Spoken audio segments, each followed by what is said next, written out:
इस्लामकोट तालुके जा 2 ॻोठ आहिनि, रांजोनून ऐं ॿियो ही जेका मघो भील जेका ॻोठ आहिनि। ॿारड़ा जेके आहिनि उहे पट ते वेठा आहिनि। इन्हनि खे फर्नीचर जी इंतिहाई सख़्तु जेका खोट आहे। स्कूल खे जेका चौदीवारी उहो कोन ॾिनल आहे। समूरी जेका सूरत आहे उते उस्ताद आहिनि, उन्हनि सां ॻाल्हि ॿोल कंदासीं त उहे छा चवंदा। साईं असां उस्ताद कोन्हे, हिकिड़ो एतिरा ई ॿार आहिनि, हिकिड़ो उस्ताद आहे।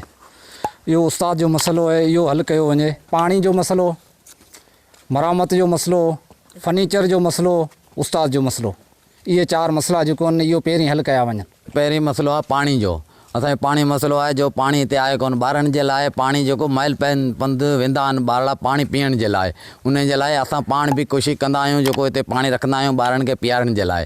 इहो मेन मसइलो पाणी जो आहे। हिकिड़ो त टीचर असां वटि घटि आहिनि, इनरोलमेंट वधीक आहे, ठीकु आहे, ऐं उन करे असां माना पढ़ाई में थोरो डिस्टर्ब थियूं पिया। पाणी जी दरअसल असां वटि वाक़ई प्रॉब्लम आहिनि। हिकिड़ो आरो प्लांट हो उहो बि हिते ख़राबु पियो आहे, ठीकु आहे। बाक़ी खूहनि तां पाणी खणी था अचनि, खूह बि थोरा तक़रीबन स्कूल खां परे मासूम ॿार आहिनि, असीं मोकिलींदा आहियूं। पहिरीं ॻाल्हि त असां वटि स्कूल में उस्तादनि जी कमी आहे।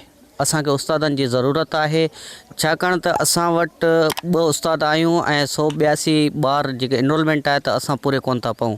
ज़ाहिर आहे असांखे डिफ़िकल्टी थिए थी त कुझु ॿारनि खे असीं सबक़ु ॾींदा आहियूं, के रहिजी वेंदा आहिनि, के कीअं। ऐं ॿी ॻाल्हि त असां वटि स्कूल जो लोड़ो ॾिनल आहे कचो, जेको तव्हां ॾिसी सघो था ऐं तव्हां कैमरा में बि नज़र करे ॾिसी सघो था। असांखे चौदीवारी जी बि ज़रूरत आहे। का बि सहूलियत न आहे। असांजी स्कूल में उस्ताद जी बि ज़रूरत आहे। हिकु उस्ताद आहे, 150 ॿार आहिनि। ॿई जेके स्कूल आहिनि, ॻोठ मघो भील आहे, ॻोठ रांजोनून आहे, उन्हनि जो तव्हां जेका से उस्ताद आहिनि, उते जेका से शागिर्द आहिनि, उते ॻोठाणा आहिनि, उन्हनि जी ॻाल्हि ॿोल ॿुधी। इस्लामकोट तालुके जी ऐं सॼे ज़िले जी जेका सूरत ताल इंतिहाई जेका तइलीमी हवाले सां गंभीर आहे। तइलीम खां तो उते ध्यानु ॾिए त जीअं जेके थर पार्क जा जेके स्कूल आहिनि, मासूम ॿारड़ा जेके हिते हिननि जी तइलीम मुतासिर थिए पई, उहो जेका से बहितरीन तइलीम तरफ़ जेके वधी ऐं जेको सिंध जो नालो रोशन करे सघनि।